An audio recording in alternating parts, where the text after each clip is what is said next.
Hi all. നമ്മൾ ഇന്ന് discuss ചെയ്യാൻ പോകുന്നത് +1 സോഷ്യോളജിയാണ്. +1 വന്നിട്ട് 2 പാർട്ടാണ് നമുക്ക് പഠിക്കാനുള്ളത്. 2 പാർട്ടിലും 5 ചാപ്റ്റേഴ്സ് വീതമാണുള്ളത്. ഫസ്റ്റ് പാർട്ടിൽ 5 ചാപ്റ്റർ, സെക്കൻഡ് പാർട്ടിൽ 5 ചാപ്റ്റർ ഉണ്ട്. അപ്പൊ ഇന്ന് നമ്മൾ അതിൽ ഡിസ്കസ് ചെയ്യാൻ പോകുന്നത് first chapter sociology and society. അപ്പോൾ എന്താണ് സോഷ്യോളജി? നമ്മൾ ചെറിയ ക്ലാസ്സിൽ നമ്മൾ സോഷ്യൽ സയൻസ് ഒക്കെയാണ് പഠിച്ചിട്ടുള്ളത്. പിന്നീട് നമ്മൾ ഇപ്പൊ +1 എത്തിക്കഴിഞ്ഞപ്പോൾ അത് സോഷ്യോളജി ആയിട്ട് മാറിയിട്ട്. അപ്പൊ എന്താണ് ഈ സോഷ്യൽ സയൻസും സോഷ്യോളജിയും തമ്മിലുള്ള ഒരു വ്യത്യാസം എന്ന് പറഞ്ഞു കഴിഞ്ഞാൽ, സോഷ്യോളജി എന്ന് പറയുമ്പോൾ ഇപ്പൊ നമുക്കറിയാം, സിമ്പിൾ ആയിട്ട് പറയാന്നുണ്ടെങ്കിൽ എന്താണ് സൊസൈറ്റിയെ കുറിച്ചുള്ള ഒരു പഠനം, അല്ലെ? അല്ലെങ്കിൽ സമൂഹശാസ്ത്രത്തെ അല്ലെങ്കിൽ സമൂഹശാസ്ത്രം അല്ലെങ്കിൽ ഈ സമൂഹത്തെ കുറിച്ചുള്ള ഒരു പഠനം. അങ്ങനെയാണ് നമുക്ക് സിമ്പിൾ ആയിട്ട് നമ്മൾ പറയാറുള്ളതും പലപ്പോഴും നമ്മൾ ആൻസർ ഷീറ്റിൽ ഉൾപ്പെടുത്താറുള്ളതും. പക്ഷേ നമ്മൾ അറിഞ്ഞിരിക്കേണ്ട കുറച്ച് കാര്യങ്ങൾ, കുറച്ച് സോഷ്യോളജിസ്റ്റുകൾ പല തരത്തിൽ നമ്മൾ സോഷ്യോളജിനെ എന്ത് ചെയ്തിട്ടുണ്ട്, നിർവചിച്ചിട്ടുണ്ട്. അപ്പോൾ ആദ്യം ഈ സോഷ്യോളജി എന്ന് പറയുന്ന ഒരു ടേം ഉണ്ടല്ലോ, ആ ഒരു word, the word sociology comes from the Latin word socius and the Greek word logos. Socius and logos, ഈ 2 വേർഡിൽ നിന്നാണ് നമ്മുടെ സോഷ്യോളജി എന്ത് ചെയ്തിട്ടുള്ളത്, ഉത്ഭവിച്ചിട്ടുള്ളത്. അപ്പോ എന്താണ് ഈ സോഷ്യസ് എന്ന് പറയുന്ന ലാറ്റിൻ വേർഡിന്റെ മീനിങ് എന്താ? Social relationship between individuals in the society. സൊസൈറ്റിക്കകത്ത് ഓരോ ഇൻഡിവിജ്വൽസിന്റെയും സോഷ്യൽ റിലേഷൻഷിപ്പിനെയാണ് അവിടെ കമ്പാനിയൻ എന്ന് പറയുന്നത് കൊണ്ട് ഉദ്ദേശിക്കുന്നത്. ഇനി ലോഗോസ് എന്ന് പറഞ്ഞു കഴിഞ്ഞാലോ, അത് സ്റ്റഡി അല്ലെങ്കിൽ നോളജ്. അപ്പൊ ഈ 2 വേർഡിൽ നിന്ന്, സോഷ്യസ് ആൻഡ് ലോഗോസ് എന്ന് പറയുന്ന വേർഡിൽ നിന്നാണ്, അല്ലെങ്കിൽ ആ 2 വേർഡ് കോയിൻ ചെയ്തിട്ട് ഉണ്ടായ ഒന്നാണ് സോഷ്യോളജി എന്ന് പറയുന്നത്. ക്ലിയർ ആണല്ലോ എന്ന് വിചാരിക്കുന്നു. പിന്നീട് സോഷ്യോളജിയുടെ ഫാദർ എന്നറിയപ്പെടുന്നത് അഗസ്റ്റ് കോംറ്റെ ആണ്. അത് എന്തായാലും എക്സാമിനൊക്കെ ചോദിക്കാൻ ചാൻസ് ഉള്ള ഒന്നാണ്, അഗസ്റ്റ് കോംറ്റെ എന്ന് പറയുന്നത്. അദ്ദേഹം ഒരു അമേരിക്കൻ സോഷ്യോളജിസ്റ്റ് ആണ്. Sociology is A study of society. കണ്ടില്ലേ, സോഷ്യോളജി എന്ന് പറയുന്നത് സൊസൈറ്റിയുടെ ഒരു പഠനമാണ്. പിന്നെയോ, ഇനി നമ്മൾക്ക് ഇതിന്റെ ഉത്ഭവം എന്ന് പറയുമ്പോൾ 19ാം സെഞ്ചുറിയിൽ വെസ്റ്റേൺ യൂറോപ്പിലാണ് ആദ്യമായിട്ട് നമ്മുടെ സൊസൈറ്റി എന്ത് ചെയ്യുന്നത്, തുടക്കം കുറിക്കുന്നത്. അതായത് 19th സെഞ്ചുറിയിൽ വെസ്റ്റേൺ യൂറോപ്പിൽ, പാശ്ചാത്യ ലോകത്ത് ആദ്യമായിട്ട് 19ാം നൂറ്റാണ്ടിലാണ് സോഷ്യോളജി എന്ന് പറയുന്നത് തുടക്കം കുറിച്ചിട്ടുള്ളത്. ഇനി ഈ സോഷ്യോളജിക്ക് പല തരത്തിലുള്ള നിർവചനങ്ങളുണ്ട്. അതായത് കുറച്ച് സോഷ്യോളജിസ്റ്റിനെ നമുക്ക് പരിചയപ്പെടാം. അവര് എപ്രകാരമാണ് സോഷ്യോളജിയെ അവർ ഡിഫൈൻ ചെയ്തിട്ടുള്ളത്, ജസ്റ്റ് ഒന്ന് മനസ്സിലാക്കി വെച്ചാൽ മതി കേട്ടോ.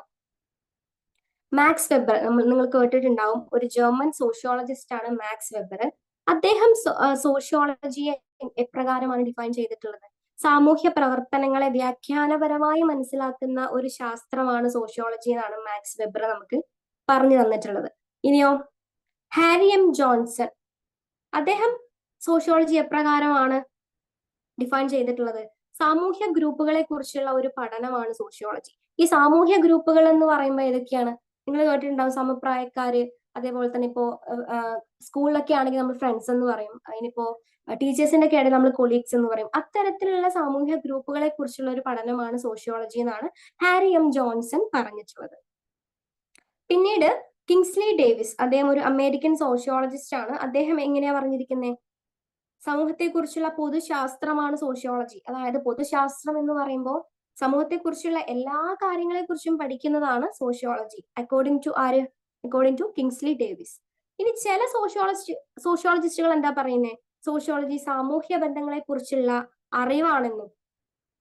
സാമൂഹ്യ ബന്ധങ്ങളെ കുറിച്ചുള്ള അറിവ് എന്ന് പറയുമ്പോൾ എസ്പെഷ്യലി ആരായിരിക്കും? ഹ്യൂമൻ ബീങ് ആയിരിക്കും. അവര് തമ്മിലുള്ള ബന്ധങ്ങളെ കുറിച്ചുള്ള ഒരു അറിവാണ് സോഷ്യോളജി എന്നും പറയുന്നുണ്ട്. ഇനി നമുക്ക് ഇതൊക്കെ ജസ്റ്റ് ഒന്ന് അറിഞ്ഞു വെച്ചാൽ മതി കേട്ടോ. എപ്രകാരമാണ് നമ്മളുടെ കണ്ണിൽ എന്താ, എന്തൊക്കെയാണ്? വെറും സൊസൈറ്റിയെ കുറിച്ചുള്ള ഒരു പഠനം അല്ലെങ്കിൽ സമൂഹത്തെ കുറിച്ചുള്ള ഒരു പഠനം മാത്രമാണ് സോഷ്യോളജി. പക്ഷെ ഇപ്രകാരം കൂടെ അതിന് നിർവചനങ്ങൾ ഉണ്ട് എന്നുള്ളത് നിങ്ങൾ ആദ്യം മനസ്സിലാക്കുക. ഇനി നമുക്ക് ഇവിടെ പഠിക്കാനുള്ളത് മേജർ ആയിട്ട് അഗസ്റ്റ് കോംറ്റെ കുറിച്ചാണ്. അദ്ദേഹമാണ് സോഷ്യോളജിയുടെ ഫാദർ എന്നറിയപ്പെടുന്നത്. അത് എന്തായാലും നിങ്ങളുടെ ആൻസർ ഷീറ്റിൽ അത് വന്നിരിക്കണം. ഇനി അദ്ദേഹം സോഷ്യോളജിക്ക് വേറൊരു ഡെഫിനിഷൻ ആണ് കൊടുത്തിട്ടുള്ളത്. എന്താ? Sociology as A science of social phenomena. സാമൂഹ്യ പ്രതിഭാസങ്ങളുടെ ശാസ്ത്രമാണ് എന്ത്? സോഷ്യോളജി എന്ന് പറയുന്നത്. അപ്പൊ എന്താണ് ഈ സോഷ്യൽ ഫിനോമിന അല്ലെങ്കിൽ ഈ സാമൂഹ്യ പ്രതിഭാസങ്ങൾ എന്ന് പറയുന്നത് എന്താണ്? അതായത് ഇപ്പോ സൊസൈറ്റിക്ക് അല്ലെങ്കിൽ സമൂഹത്തിന്റെ ഉള്ളിൽ ഉള്ള സംഭവങ്ങൾ തന്നെയാണ്. സമൂഹത്തിന്റെ മാറ്റത്തെ സ്വാധീനിക്കുന്ന ഘടകങ്ങൾ, അതാണ് ഈ സാമൂഹ്യ പ്രതിഭാസം എന്ന് പറയുന്നത്. എന്ന് വെച്ചാല് സമൂഹത്തിന്റെ മാറ്റത്തെ സ്വാധീനിക്കുന്ന ഘടകങ്ങൾ എന്ന് പറയുമ്പോൾ നമ്മൾ മനുഷ്യർ മാത്രമാണോ സമൂഹത്തിലുള്ളത്? അല്ല, സ്ഥാപനങ്ങളൊക്കെ നമുക്ക് ഉൾപ്പെടുത്താൻ വേണ്ടിയിട്ട് പറ്റും. അപ്പൊ ഈ മനുഷ്യനും ഈ ഒരു സൊസൈറ്റിയും തമ്മിലുള്ള ഒരു കണക്ഷൻ എങ്ങനെയാണ് അത് കണക്ട് ചെയ്യപ്പെടുന്നത്, അല്ലെങ്കിൽ അത് തമ്മിലുള്ള ബന്ധം എന്താണെന്നുള്ളതാണ് അദ്ദേഹം ഈ ഒരു ഡെഫിനിഷനിലൂടെ എന്ത് ചെയ്യുന്നത്, നമുക്ക് മനസ്സിലാക്കി തരുന്നത്. ഇനി നിങ്ങൾ വേറൊരു കാര്യം അറിഞ്ഞിരിക്കുക, അഗസ്റ്റ് കോംറ്റെ വിശ്വസിക്കുന്നത് എന്താണ്? August Comte believed that sociology would contribute to the welfare of the humanity എന്നാ പറയുന്നത്. അതായത് മനുഷ്യരാശിയുടെ ക്ഷേമത്തിന് വേണ്ടിയിട്ട് സോഷ്യോളജി സംഭാവന ചെയ്യുമെന്നാണ് അദ്ദേഹം പറയുന്നത്. പിന്നെ അറിഞ്ഞിരിക്കേണ്ട ഒരു കാര്യം, നമ്മുടെ ഈ ഒരു സോഷ്യൽ സയൻസ് അല്ലെങ്കിൽ സോഷ്യോളജി എന്നുള്ളത് ഇപ്പൊ നമ്മൾ പറയപ്പെടുന്ന ഒരു പേരാണ് അല്ലെ. ഇപ്പൊ നമ്മൾ എന്താ സോഷ്യോളജി എന്ന് തന്നെയാ പറയുക. പക്ഷെ ഇതിനെ പണ്ട് കാലത്ത് ഫസ്റ്റ് ടൈം ഇതിനെ വിളിച്ചിട്ടുണ്ടായിരുന്നത് സോഷ്യൽ ഫിസിക്സ് എന്ന പേരിലാണ് ഇത് അറിയപ്പെട്ടിട്ടുണ്ടായിരുന്നത്. പിന്നീട് ഒരു 1839 ഒക്കെ മുതലാണ് എന്ത് സോഷ്യോളജി എന്നുള്ള ആ ഒരു പേരിലേക്ക് ഇത് വന്നിട്ടുള്ളത്. അപ്പൊ ഇത്രയൊക്കെയാണ് ഇൻട്രൊഡക്ഷനിൽ നമുക്ക് ഡിസ്കസ് ചെയ്യാനും പറയാനുള്ളത്. അപ്പൊ എന്താണ് സോഷ്യോളജി എന്ന് പറയാ, ഇപ്പോ എക്സാമിന് ക്വസ്റ്റ്യൻസ് ഒക്കെ വരുന്ന സമയത്ത് പ്രധാനമായിട്ട് നിങ്ങൾ ഒരു കാര്യം നിങ്ങൾ മറക്കരുത്, എന്താണ് സോഷ്യോളജി. അപ്പൊ ഒരു ഇൻട്രൊഡക്ഷൻ എന്നുള്ള നിലയ്ക്ക് ഇത്രയും കാര്യങ്ങൾ നിങ്ങൾ ഉൾപ്പെടുത്തണം. ആരാണ് ഫാദർ, അതായത് ഏത് നൂറ്റാണ്ടിൽ അല്ലെങ്കിൽ ഏത് സെഞ്ചുറിയിൽ, അല്ലെങ്കിൽ ഇത്തരത്തിൽ ഇപ്രകാരമൊക്കെ ഇതിന് നിർവചനങ്ങളുണ്ട്, ആരൊക്കെ എന്തൊക്കെയാണ്. പിന്നെ നിങ്ങൾ സ്പെഷ്യലായിട്ട് മെൻഷൻ ചെയ്യുക അഗസ്റ്റ് കോംറ്റെ അദ്ദേഹത്തിന്റെ ഡെഫിനിഷനിൽ ഈ കറക്റ്റ് ഡെഫിനിഷൻ തന്നെ നിങ്ങൾ ഉൾപ്പെടുത്താൻ വേണ്ടിയിട്ട് ശ്രദ്ധിക്കുക. വെറുതെ ഈ സിസ്റ്റമാറ്റിക് സ്റ്റഡി ഓഫ് സൊസൈറ്റിന്നോ അങ്ങനെയൊന്നും അല്ല. പ്രധാനമായിട്ട് ഇയാളുടെ ഈ ഒരു ഡെഫിനിഷൻ നിങ്ങൾ മസ്റ്റ് ആയിട്ടും ആൻസർ ഷീറ്റിൽ ഉൾപ്പെടുത്താൻ വേണ്ടിയിട്ട് ശ്രദ്ധിക്കുക. അത്രയും ക്ലിയർ ആണെന്ന് വിചാരിക്കുന്നു. നെക്സ്റ്റ് നമുക്ക് ഡിസ്കസ് ചെയ്യാനുള്ളത് sociological imagination, the personal problem and the public issue. എന്താണ് പേഴ്സണൽ പ്രോബ്ലം അല്ലെങ്കിൽ പബ്ലിക് ഇഷ്യൂ? സാമൂഹ്യ ശാസ്ത്ര സങ്കല്പം വ്യക്തിഗത പ്രശ്നവും പൊതുപ്രശ്നവും. എന്താ വ്യക്തിഗത പ്രശ്നം പൊതുപ്രശ്നം എന്നൊക്കെ പറഞ്ഞു കഴിഞ്ഞാല് നമുക്കറിയാം, വ്യക്തിഗത എന്ന് പറയുമ്പോൾ നമ്മളെ പേഴ്സണൽ ആയിട്ട് നമുക്ക് ഉണ്ടാവുന്ന പ്രശ്നങ്ങൾ. ഇനി പൊതുപ്രശ്നം എന്ന് പറഞ്ഞാലോ നമുക്കറിയാം പുറമേക്ക് അല്ലെങ്കിൽ സൊസൈറ്റിയിൽ ഉണ്ടാവുന്ന പ്രശ്നങ്ങളാണ് എന്ത് ഈ പൊതുപ്രശ്നം എന്നതുകൊണ്ട് ഇവിടെ ഉദ്ദേശിക്കുന്നത്. അതായത് ഇപ്പൊ ഞാൻ പറയാണ്, നിങ്ങളുടെ പല പേഴ്സണൽ ഇഷ്യൂസും പബ്ലിക് ഇഷ്യൂസ് ആണ്, അല്ലെങ്കിൽ നിങ്ങളുടെ പല പേഴ്സണൽ ഇഷ്യൂസിനും പബ്ലിക് ഇഷ്യൂ ആയിട്ട് ഒരു കണക്ഷൻ ഉണ്ട്, അല്ലെങ്കിൽ നിങ്ങളെ വ്യക്തിപരമായിട്ടുള്ള പ്രശ്നങ്ങളെ സമൂഹത്തിലെ പല പ്രശ്നങ്ങളും വ്യക്തികളെ ബാധിക്കുന്നു അല്ലെങ്കിൽ സ്വാധീനിക്കുന്നു എന്ന് പറഞ്ഞു കഴിഞ്ഞാൽ നിങ്ങൾ വിശ്വസിക്കും, അല്ലെങ്കിൽ നിങ്ങളുടെ ഒരു അഭിപ്രായം എന്താണ്? എന്നെ സ്വാധീനിക്കും. സമൂഹത്തിലെ പല പ്രശ്നങ്ങളും വ്യക്തികളെ ബാധിക്കുന്നുണ്ട്, വ്യക്തികളുടെ പല പ്രശ്നങ്ങളും സമൂഹത്തിനെയും ബാധിക്കുന്നുണ്ട്. അതായത് ഇപ്പൊ നമ്മൾ എങ്ങനെയാണ്, ഇപ്പൊ നമ്മൾ പ്രസന്റിലാണ് അല്ലെ, പക്ഷെ ഇവിടെ ഒരു പാസ്റ്റ് ഉണ്ടായിരുന്നു. ഒരു കാലത്ത് നിന്നല്ല, നമുക്ക് എന്തിനും എന്തുണ്ട്, ഒരു പാസ്റ്റ് ഉണ്ട്. നമ്മളെ കാര്യം എടുത്ത് നോക്കിക്കഴിഞ്ഞാലും അതേപോലെ തന്നെ ഇവിടെ ഒരു പാസ്റ്റ് ഉണ്ടായിരുന്നു. അപ്പോ നമ്മൾ ഇവിടെ പഠിക്കുന്നത് മനുഷ്യന്റെ റോള് മനസ്സിലാക്കണമെങ്കിൽ ഇവിടെ സമൂഹത്തിന്റെ ഹിസ്റ്ററി അറിഞ്ഞിരിക്കണം എന്നാ പറയുന്നത്. നമ്മൾ സമൂഹത്തിന്റെ ഹിസ്റ്ററി അറിഞ്ഞാൽ മാത്രമേ മനുഷ്യന്റെ റോള് മനസ്സിലാക്കാൻ വേണ്ടി സാധിക്കുള്ളൂ എന്നാ പറയുന്നത്. Sociologists over several generations have been concerned with how individual and society are dialectically linked. അപ്പൊ എങ്ങനെയാണ് ഒരു ഇൻഡിവിജ്വലും സൊസൈറ്റിയും തമ്മിൽ ബന്ധപ്പെട്ടിരിക്കുന്നതാണ് ഇവിടെ മേജർ ആയിട്ട് നമുക്ക് അറിഞ്ഞിരിക്കേണ്ട ഒരു പോയിന്റ്. എങ്ങനെയൊക്കെയാണ് അവര് കണക്ട് ചെയ്യപ്പെടുന്നത്? നിങ്ങൾക്ക് ഇനി കുറച്ച് എക്സാമ്പിൾ കൂടെ പറയുമ്പോൾ കൃത്യമായിട്ട് മനസ്സിലാവും. അപ്പൊ സോഷ്യോളജിക്കൽ ഇമാജിനേഷൻ അവിടെ നിൽക്കട്ടെ. The personal problem and public issue ആണ് നമ്മൾ ഡിസ്കസ് ചെയ്തുകൊണ്ടിരിക്കുന്നത്. അവ തമ്മിൽ എന്താണ് കണക്റ്റഡ് ആണ്? പേഴ്സണൽ പ്രോബ്ലംസ് പബ്ലിക് ഇഷ്യൂ ആണ്, പബ്ലിക് ഇഷ്യൂ എന്താണ് പേഴ്സണൽ പ്രോബ്ലം ആണ്. ഇത്രയും നിങ്ങൾ ഇപ്പൊ മനസ്സിലാക്കി വയ്ക്കാം. ഇനി നമുക്ക് സോഷ്യോളജിക്കൽ ഇമാജിനേഷനിലേക്ക് വരാം. സോഷ്യോളജിക്കൽ ഇമാജിനേഷനിലേക്ക് വരുമ്പോ എന്താ നടക്കുന്നത്? സോഷ്യോളജിക്കൽ ഇമാജിനേഷനിലേക്ക് വരുമ്പോ നോക്കിയേ, അമേരിക്കൻ സോഷ്യോളജിസ്റ്റ് ആയിട്ടുള്ള സി റൈറ്റ് മിൽസ് ആണ് ഈ ഒരു സോഷ്യോളജിക്കൽ ഇമാജിനേഷൻ എന്ന് പറയുന്ന ആ ഒരു തിയറിയുടെ മെയിൻ ആയിട്ടുള്ള അദ്ദേഹമാണ്. അദ്ദേഹം ഒരു അമേരിക്കൻ സോഷ്യലിസ്റ്റ് ആണ്, സോഷ്യോളജിസ്റ്റ് ആണ്, സോഷ്യലിസ്റ്റ് അല്ല, ശ്രദ്ധിക്കുക. അദ്ദേഹം ഈ ഒരു this theory was presented in his famous book sociological imagination published in 1959. അപ്പോ ഇദ്ദേഹത്തിന്റെ തിയറിയുടെ പേരും ബുക്കിന്റെ പേരും എന്താണ്? സെയിം ആണ്. അത് പ്രത്യേകം നോട്ട് ചെയ്യുക. അപ്പൊ തിയറി മെൻഷൻ ചെയ്യുന്ന സമയത്ത് നിങ്ങൾ ഈ ഒരു ബുക്കിന്റെ പേരും ആ ഇയറും മെൻഷൻ ചെയ്യാൻ വേണ്ടിയിട്ട് നിങ്ങൾ ശ്രദ്ധിക്കാം. അപ്പൊ അദ്ദേഹം എന്താ ഇതിലൂടെ ഈ സോഷ്യോളജിക്കൽ ഇമാജിനേഷൻ അല്ലെങ്കിൽ സാമൂഹ്യ ശാസ്ത്ര സങ്കല്പം എന്നതുകൊണ്ട് അദ്ദേഹം എന്താണ് ഉദ്ദേശിക്കുന്നത്? Sociological imagination unravels how personal troubles and public issues are related. എങ്ങനെയാണ് നമ്മൾ പറഞ്ഞു പേഴ്സണൽ പ്രോബ്ലം സോഷ്യൽ പ്രോബ്ലവുമായി ബന്ധപ്പെട്ടിട്ട് ഇരിക്കുന്നത്? അതാണ് അദ്ദേഹം ഈ ഒരു സോഷ്യോളജിക്കൽ ഇമാജിനേഷനിലൂടെ അദ്ദേഹം മനസ്സിലാക്കി തരുന്ന ഒരു കാര്യം എന്ന് പറഞ്ഞു കഴിഞ്ഞാൽ. അപ്പൊ നിങ്ങൾ സോഷ്യോളജിക്കൽ ഇമാജിനേഷൻ എന്ന് കേൾക്കുമ്പോൾ തന്നെ ആരെ ഓർമ്മ വരണം? സി റൈറ്റ് മിൽസിന് നിങ്ങൾക്ക് ഓർമ്മ വരണം. അദ്ദേഹം ഒരു അമേരിക്കൻ സോഷ്യോളജിസ്റ്റ് ആണ്. അദ്ദേഹത്തിന്റെ തിയറിയാണ് എന്ത്? സോഷ്യോളജിക്കൽ ഇമാജിനേഷൻ എന്ന് പറയുന്നത്. സോഷ്യോളജിക്കൽ ഇമാജിനേഷൻ എന്ന് പറയുന്ന പുസ്തകത്തിലാണ് അദ്ദേഹം ഈ ഒരു തിയറി ഉൾപ്പെടുത്തിയിട്ടുള്ളത്. മേജറായിട്ട് 2 പോയിന്റ്സ് നിങ്ങൾ ഓർത്ത് വെക്കുക. സോഷ്യോളജിക്കൽ ഇമാജിനേഷനിൽ വ്യക്തിപരമായ പ്രശ്നങ്ങളും പൊതു പ്രശ്നങ്ങളും എങ്ങനെ കണക്ട് ചെയ്യപ്പെട്ടിരിക്കുന്നു എന്നാണ് വെളിപ്പെടുത്തുന്നത്. അതായത് 2 പ്രശ്നങ്ങൾ നമ്മൾ എപ്പോഴും ഓർമ്മയിൽ ഉണ്ടാവണം, വ്യക്തിപരവും പൊതു പ്രശ്നങ്ങളും. അതെങ്ങനെ കണക്ട് ചെയ്യപ്പെട്ടിരിക്കുന്നു അതാണ് ഇതിലൂടെ വെളിപ്പെടുത്തുന്നത്. എക്സാമ്പിൾസ് സഹിതം അദ്ദേഹം പറയുന്നുണ്ട് കേട്ടോ. പിന്നീട് ജീവിത ചരിത്രവും സമൂഹത്തിനുള്ളിൽ ചരിത്രവും തമ്മിലുള്ള ബന്ധം മനസ്സിലാക്കാൻ സോഷ്യോളജിക്കൽ ഇമാജിനേഷൻ നമ്മെ പഠിപ്പിക്കുന്നു എന്നാ പറയുന്നത്. ആ 2 മേജർ പോയിന്റ് നിങ്ങൾ എന്തായാലും മറക്കാതെ മനസ്സിലാക്കി വെച്ചോളാം. ഇനിയോ, അപ്പൊ അത് ഓക്കെയാണ്. ഇനി അടുത്ത് ശ്രദ്ധിക്കാം. ഞാൻ പറഞ്ഞു കുറച്ച് എക്സാമ്പിളിൽ വെച്ച് കഴിഞ്ഞാൽ അല്ലെങ്കിൽ അത് വെച്ച് പറഞ്ഞു കഴിഞ്ഞാൽ നിങ്ങൾക്ക് മനസ്സിലാവുമെന്ന് ഞാൻ പറഞ്ഞു. ഇനി തിരിച്ച് നമ്മുടെ സൊസൈറ്റിയുടെ പ്രശ്നങ്ങളിലേക്ക് വന്നു കഴിഞ്ഞാൽ അത് നമ്മുടെ പേഴ്സണൽ ആയിട്ടുള്ള ഇഷ്യൂ അല്ലെങ്കിൽ ആ ഒരു സൊസൈറ്റിയിലുള്ള പ്രശ്നം എങ്ങനെ നമ്മുടെ പേഴ്സണൽ ഇഷ്യൂ ആയിട്ട് അത് മാറുന്നു, അല്ലെങ്കിൽ അത് എങ്ങനെയാ നമ്മുടെയും കൂടി ഇഷ്യൂ ആയിട്ട് മാറുന്നത്? എന്തൊക്കെയാണ് നമ്മൾ ഈ സൊസൈറ്റിയിൽ ഉണ്ടാകുന്ന പ്രശ്നങ്ങൾ എന്ന് പറയുമ്പോൾ എന്തൊക്കെ നമുക്ക് പറയാൻ വേണ്ടിയിട്ട് പറ്റും? നിങ്ങൾ ടെക്സ്റ്റ് ബുക്കിനകത്ത് കൂടുതൽ ഇൻഫർമേഷൻസ് ഉണ്ട്. നിങ്ങൾ അതുകൂടെ പഠിക്കുമ്പോൾ അതും കൂടെ ഒപ്പം വെച്ച് പഠിക്കുക. അതിൽ കുറച്ച് പോയിന്റ്സും കാര്യങ്ങളൊക്കെ വായിച്ച് നോക്കിയിട്ട് കൂടുതൽ എസ് ഒക്കെ ആണെങ്കിൽ നിങ്ങൾ കൂടുതൽ പോയിന്റ്സ് കണ്ടെത്തിയിട്ട് നിങ്ങൾ എലാബറേറ്റ് ചെയ്ത് എഴുതണം കേട്ടോ. അപ്പോൾ നമ്മൾ വീണ്ടും ഇതിലേക്ക് വരാം. സൊസൈറ്റിയും സൊസൈറ്റിയുടെ പ്രശ്നങ്ങളും പേഴ്സണൽ പ്രശ്നങ്ങളും. അപ്പോൾ സൊസൈറ്റിക്കകത്തെ പ്രശ്നങ്ങൾ എങ്ങനെയാണ് പേഴ്സണൽ ആയിട്ട് അല്ലെങ്കിൽ അത് വ്യക്തിപരമായുള്ള പ്രശ്നങ്ങൾ എങ്ങനെയാവും എന്നുള്ളതാണ് ഇനി പറയാൻ പോണത്. കൂടുതൽ എക്സാമ്പിൾ വെച്ച് കഴിഞ്ഞാൽ നിങ്ങൾക്ക് മനസ്സിലാവുമെന്ന് പറഞ്ഞു. ഒന്നാമത്തെ എക്സാമ്പിൾ എന്താ? ഇൻഡസ്ട്രിയലൈസേഷൻ അല്ലെങ്കിൽ വ്യവസായവൽക്കരണം. നമുക്കറിയാം അല്ലെ, നമ്മൾ സ്കൂളിലൊക്കെ പഠിക്കുന്ന സമയത്ത് നമ്മൾ ഇത് കൂടുതൽ എസ്സേകളിലൊക്കെ നമ്മൾ ഒന്നും അറിയില്ലെങ്കിലും ഇതറിയും, എന്ത് ഇൻഡസ്ട്രിയലൈസേഷൻ എന്താണെന്നുള്ളത് നമുക്കറിയും അല്ലെ. അപ്പൊ എന്താണ് വ്യവസായവൽക്കരണം, ഇൻഡസ്ട്രിയലൈസേഷൻ? അത് പണ്ട് മുതലേ ഇവിടെ നടന്നിട്ടുള്ള ഒരു സംഭവമാണ്, ഒരു ഹിസ്റ്ററിയാണത്. നമുക്ക് അങ്ങനെ തള്ളിക്കളയാനൊന്നും പറ്റത്തില്ല.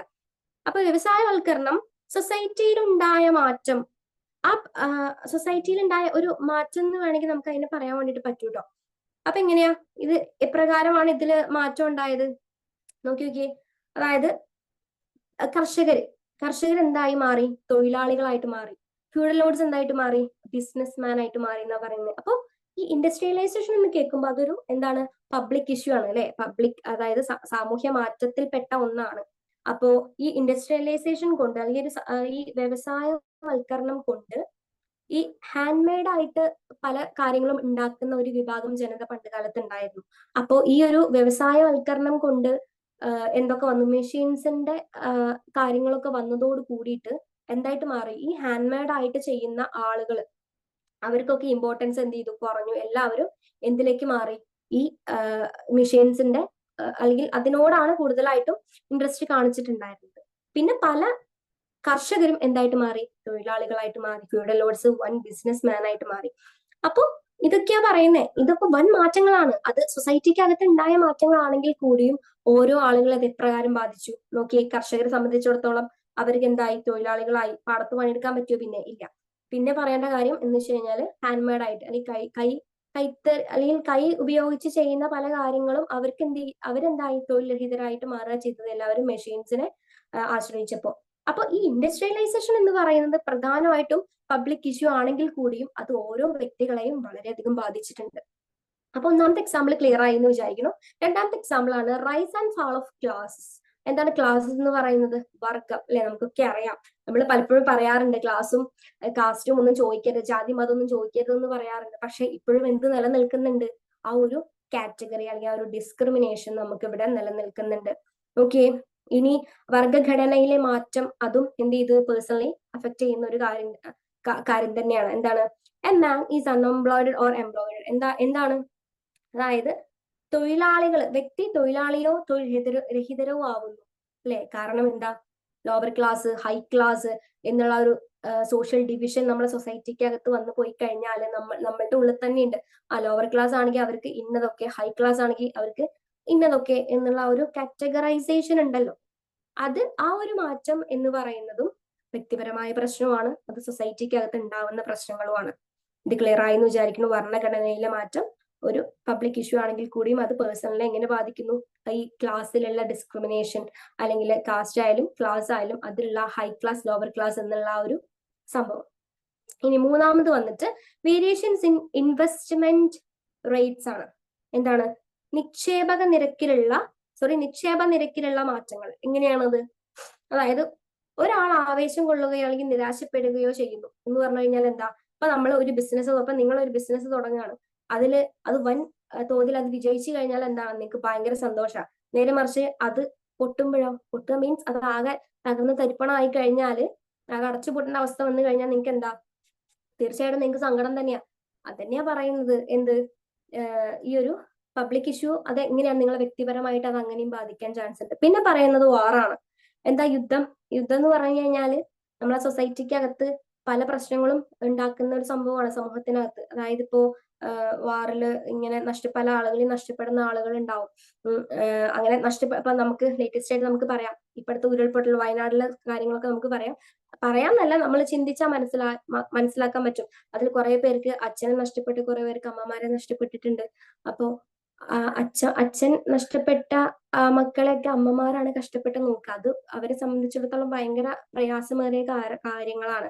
അപ്പൊ വാറുകൊണ്ട് ഇത്രയും കാര്യങ്ങൾ, പല പ്രശ്നങ്ങളും പേഴ്സണലി നമുക്ക് ബാഡായിട്ട് ബാധിക്കാറുണ്ട്. ബാഡായിട്ടും അല്ലെങ്കിൽ പല കാര്യങ്ങളും ബാഡായിട്ടും പോസിറ്റീവായിട്ടും നെഗറ്റീവായിട്ടും ബാധിക്കാറുണ്ട്. പക്ഷെ നമ്മൾ ഒന്ന് മനസ്സിലാക്കുക, പേഴ്സണൽ ആയിട്ടുള്ള അല്ലെങ്കിൽ പബ്ലിക് ഇഷ്യൂസ് പേഴ്സണൽ ഇഷ്യൂ കൂടിയാണ് എന്നുള്ളത് മനസ്സിലാക്കുക. അപ്പൊ ഇത്രയും എക്സാമ്പിൾസ് നിങ്ങൾ എന്തായാലും ആഡ് ചെയ്യാൻ ശ്രമിക്കുക കേട്ടോ. ഇൻഡസ്ട്രിയലൈസേഷൻ ആയാലും, അതേപോലെ തന്നെ rise and fall of class, അതുപോലെ തന്നെ വേരിയേഷൻ ഇൻ ഇൻവെസ്റ്റ്മെന്റ്, വാർ. ഇനി പറയാനുള്ള പ്രധാനപ്പെട്ട ഒരു പോയിന്റ് ആണ് എന്ത്? ലാസ്റ്റ് നിങ്ങൾ കണ്ടിട്ടുണ്ടാകും, Mills would argue that homelessness. എന്താ ഹോംലെസ്നെസ്? ഹോംലെസ്നെസ് എന്ന് പറഞ്ഞു കഴിഞ്ഞാൽ എന്താ? It is a public issue അല്ലെ? പബ്ലിക് ഇഷ്യൂ ആണ് അല്ലെ? പക്ഷെ നമ്മളൊക്കെ പറയും അവർക്ക് വീടില്ല എന്ന് പറഞ്ഞു കഴിഞ്ഞാൽ നമ്മൾ എന്താ പറയാ? അത് അവരെ കുടുംബം അങ്ങനെയാണ്, അല്ലെങ്കിൽ അവര് പണിക്കൊന്നും പോവാഞ്ഞിട്ടാണ്. അങ്ങനെ ഒരു മെന്റാലിറ്റിയാണ് നമുക്ക്. അവര് പണിക്ക് പോകുന്നില്ല, അതുകൊണ്ട് പൈസ ഇല്ല, അതുകൊണ്ട് വീടില്ല. അങ്ങനെ ഒരു മെന്റാലിറ്റിയാണ് നമുക്ക് പലപ്പോഴും. പക്ഷെ നമ്മൾ എപ്പോഴെങ്കിലും ചിന്തിച്ചിട്ടുണ്ടോ അതൊരു പബ്ലിക് ഇഷ്യൂ ആണെന്നുള്ളത്? ശരിക്കും നമ്മളെ ഗവൺമെന്റ് പരിഹരിച്ചു തരേണ്ട കാര്യമാണ് അത്. അതായത് ഇന്ന കുടുംബത്തിന് വീടില്ല എന്നുണ്ടെങ്കിൽ അങ്ങനെ ഗവൺമെന്റ് കണക്കിലെടുക്കേണ്ട ഒരു കാര്യമാണ്. അല്ലാതെ അവരെ കുറ്റം പറഞ്ഞിട്ട് കാര്യമുണ്ടോ? ഇല്ല. പ്രധാനപ്പെട്ട ഒരു റീസൺ എന്താ? ഈ ഒരു വീടില്ലായ്മയ്ക്കൊക്കെ നമുക്ക് ഒന്നാമത്തെ റീസൺ പറയാം, എന്ത്? അൺഎംപ്ലോയ്മെന്റ് ആണ് അല്ലെ? തൊഴിലില്ലാത്ത അവസ്ഥ. പിന്നെ റൂറൽ അർബൻ മൈഗ്രേഷൻ ഒക്കെ നമുക്ക് പറയാം. അതൊക്കെ അതുകൊണ്ടൊക്കെ കൂടിയാണ് അവർക്കൊരു വീടില്ലാത്തത് എന്നുള്ള നിലയ്ക്ക് നമുക്ക് അത് പറയാൻ വേണ്ടിയിട്ട് സാധിക്കും. ഓക്കെ. പിന്നെ നമുക്ക് അതിന് വേണ്ടിയുള്ള സൊല്യൂഷൻസ് ഒക്കെ ധാരാളമായിട്ട് ഉണ്ടായിട്ടുണ്ട്. അതിനുള്ള എക്സാമ്പിൾസ് നിങ്ങളുടെ ടെക്സ്റ്റ് ബുക്കിനകത്തുണ്ട്, നോക്കുക. ഇന്ദിരാ ആവാസ് യോജന, അത് 1999 to 2000 ആ ഒരു കാലഘട്ടത്തിൽ അതൊക്കെ അവർ പാസ്സാക്കിയിട്ടുണ്ടായിരുന്നു. പിന്നെ എം ലക്ഷം വീട് പ്ലാൻ, അതേപോലെ തന്നെ EM സമ്പൂർണ്ണ ഭവന പ്ലാൻ എന്നൊക്കെ പറഞ്ഞിട്ട് അവരത് ചെയ്തിട്ടുണ്ടായിരുന്നു, അത്തരത്തിലുള്ള പ്രശ്നങ്ങൾക്ക് ഒരു പരിഹാരമൊക്കെ ആയിട്ട്. അപ്പോ പ്രധാനമായിട്ടും ഇതിലൂടെ സോഷ്യോളജിക്കൽ ഇമാജിനേഷനിലൂടെ ഇത്രയും എക്സാമ്പിൾ കൊടുത്തിട്ട് അദ്ദേഹം എന്താ ഉദ്ദേശിക്കുന്നത് വെച്ച് കഴിഞ്ഞാല്, ഇത്തരത്തിലുള്ള പ്രശ്നങ്ങളൊന്നും എന്തല്ല, വ്യക്തിപരമല്ല. ഓക്കെ, വ്യക്തിപരമേ അല്ല അത്തരത്തിലുള്ള പ്രശ്നങ്ങളൊന്നും. എന്താണ്? സാമൂഹ്യ പ്രശ്നം കൂടിയാണെന്നാണ് സി റൈറ്റ് മിൽസ് ഈ സോഷ്യോളജിക്കൽ ഇമാജിനേഷനിലൂടെ നമുക്ക് എന്ത് ചെയ്തു തരുന്നത്, പറഞ്ഞു തരുന്നത്. ഇത്രയും ക്ലിയർ ആണെന്ന് വിചാരിക്കുന്നു. സോഷ്യോളജിക്കൽ ഇമാജിനേഷൻ നമ്മൾ പറഞ്ഞത് രണ്ട് തരത്തിലുള്ള പ്രശ്നം, പേഴ്സണലും പബ്ലിക്കും. അത് രണ്ടും എന്താണ്? കണക്റ്റഡ് ആണ്. വ്യക്തിപരമായിട്ടുള്ള പ്രശ്നങ്ങൾ മാത്രമല്ല, അത് പബ്ലിക് ഇഷ്യൂ കൂടിയാണ്. അല്ലെങ്കിൽ പബ്ലിക്കിൽ സൊസൈറ്റിക്കകത്ത് എന്ത് പ്രശ്നം ഉണ്ടായാലും അത് എന്താണ്? പേഴ്സണൽ ഇഷ്യൂ കൂടിയാണെന്നുള്ളതാണ് നിങ്ങൾ മനസ്സിലാക്കേണ്ട അല്ലെങ്കിൽ അറിഞ്ഞിരിക്കേണ്ട ഒരു കാര്യം എന്ന് പറയുന്നത്. അപ്പൊ ഇത് മാത്രമായിട്ട് ചോദിക്കാൻ ചാൻസ് ഉണ്ട്, ഈ സോഷ്യോളജിക്കൽ ഇമാജിനേഷൻ എന്താണെന്നുള്ളത്. അപ്പൊ നിങ്ങൾ ആദ്യം എന്ത് ചെയ്യുക? ആ ഓതറിനെ കുറിച്ച് കുറച്ചൊരു ഡിസ്കഷൻ കൊടുക്കുക. കൂടുതലായിട്ട് നിങ്ങൾ ഗൂഗിൾ ചെയ്ത് കണ്ടെത്തണം. പിന്നെ അതായത് നമുക്ക് എക്സാമിന് എഴുതാൻ അത്യാവശ്യം സ്റ്റഫ് നമ്മളെ കയ്യിൽ എപ്പോഴും ഉണ്ടായിരിക്കണം എന്നുള്ളതാണ് പറയാനുള്ളത്. അതായത് ഈ മേജർ പോയിന്റ്സ്, ഈ ചെറിയ ചെറിയ പോയിന്റ്സ് മാത്രം പോരാ, ഈ പോയിന്റ് ഒക്കെ ആണെന്ന് നിങ്ങൾ കൂടുതൽ ഇലാബറേറ്റ് ചെയ്ത് എഴുതണം. അതിന് വേണ്ടിയിട്ടാണ് പറയുന്നത്. സോഷ്യോളജിക്കൽ ഇമാജിനേഷൻ ഇത്രയും ഈ എക്സാമ്പിൾ സഹിതം നിങ്ങൾ അതിൽ എഴുതി വെക്കാം.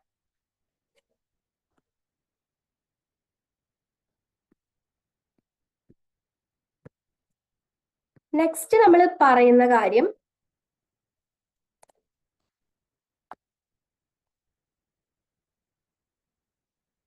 നെക്സ്റ്റ് നമ്മൾ പറയുന്ന കാര്യം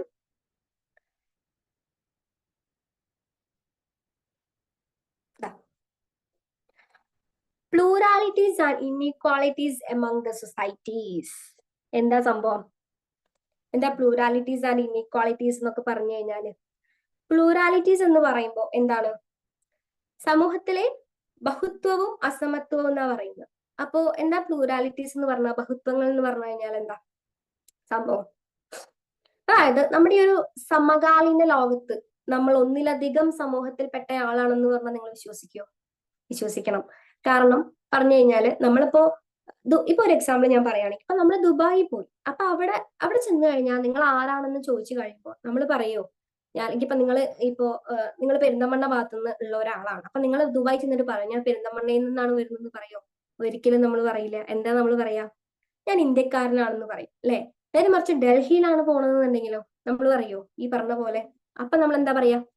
കേരളത്തിൽ നിന്നുള്ള ആളാണെന്ന് പറയും. അപ്പൊ അങ്ങനെയൊക്കെയാണ് നമ്മൾ എന്ത് ചെയ്യുന്നത്, അല്ലെങ്കിൽ നമ്മുടെ വ്യക്തിത്വം നമ്മൾ എന്താ പറയാ അവിടെ ഇൻട്രൊഡ്യൂസ് ചെയ്യുന്നത് അപ്രകാരമാണ്, അല്ലെ? ഞാനൊരു ഇന്ത്യക്കാരനാണ് എന്നൊക്കെ പറയുമ്പോൾ, അപ്പൊ ഇന്ത്യയുടെ അകത്ത് തന്നെ നിങ്ങളൊന്ന് ആലോചിക്കുക, എത്ര തരത്തിലുള്ള കാസ്റ്റുകളുണ്ട്, എത്ര തരത്തിലുള്ള മതങ്ങളും ജാതികളും, അതേപോലെ തന്നെ ഭാഷ, അല്ലെ?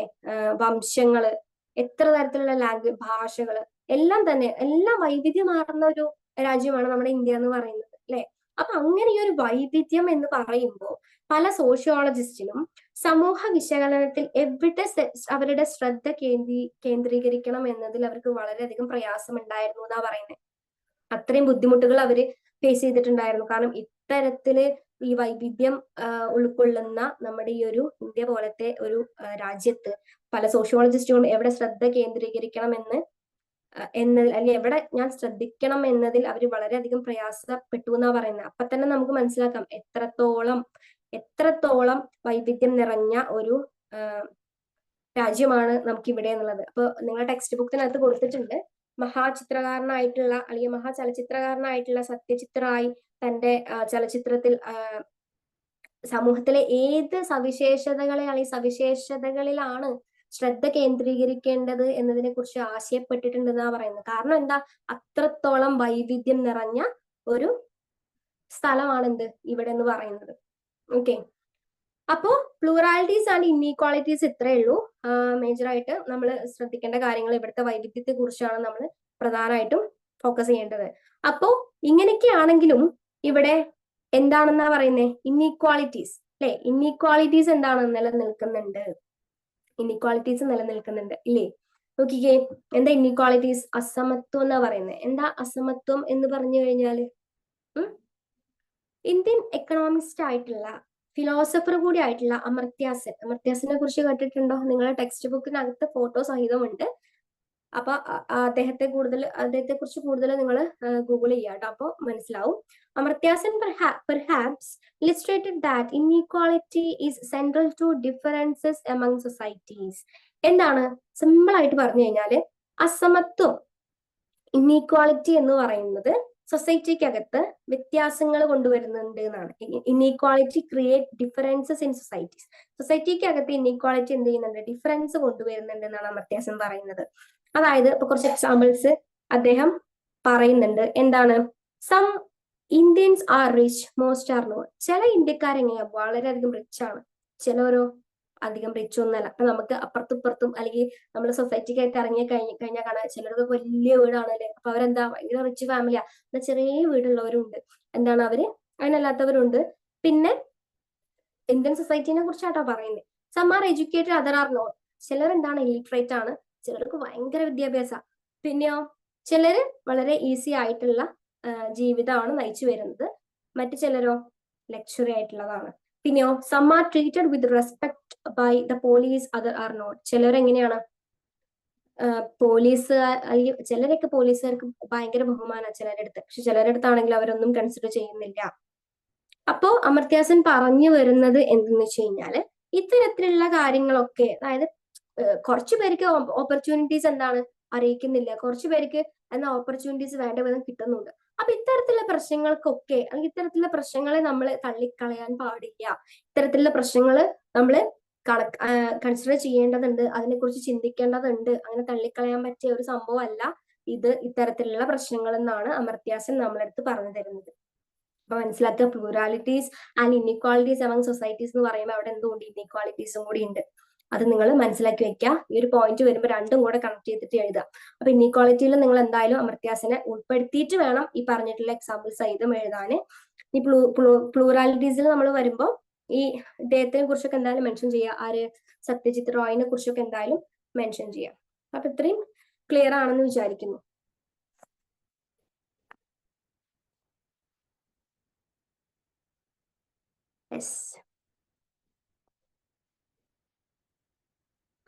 അടുത്തത് ഇൻട്രൊഡ്യൂസിങ് സോഷ്യോളജി ആണ്. അപ്പൊ ഇങ്ങനെ ഒരു ചെറിയൊരു പോർഷൻ നമ്മളെ ടെക്സ്റ്റിനകത്ത് ഉണ്ട്. എന്ത്? Introducing sociology.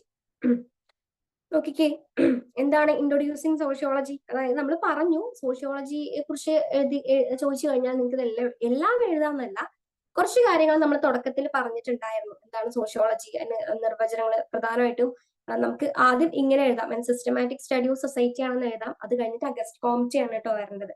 അപ്പം മെയിൻ ആയിട്ട് 3 പോയിന്റ് ആണ് ഞാൻ ഇവിടെ ഉൾപ്പെടുത്തിയിട്ടുള്ളത്. The central concern of sociology is to study society as an interconnected whole. It is a study about our social life, group and societies. It's just matter is our own behavior as social beings. എന്താ പറയുന്നത്? നമ്മൾ ഇത് പ്രധാനമായിട്ടും എന്താണ്? സൊസൈറ്റിയെ കുറിച്ച്, സമൂഹത്തെ കുറിച്ച് പഠിക്കുന്നതാണ്. പിന്നീടോ മനുഷ്യന്റെ സാമൂഹിക ലൈഫ്, ഗ്രൂപ്പ്, സൊസൈറ്റി, ഇതിനെ കുറിച്ചൊക്കെയാണ് അത് മെയിൻ ആയിട്ട് ഫോക്കസ് ചെയ്യുന്നത്. അതായത് സാമൂഹിക ജീവികൾ എന്ന നിലയിൽ നമ്മുടെയൊക്കെ പെരുമാറ്റം എല്ലാം ഇത് പഠിക്കുന്നു. നമ്മൾ പറയാറുണ്ട് അല്ലെ, എന്ത്?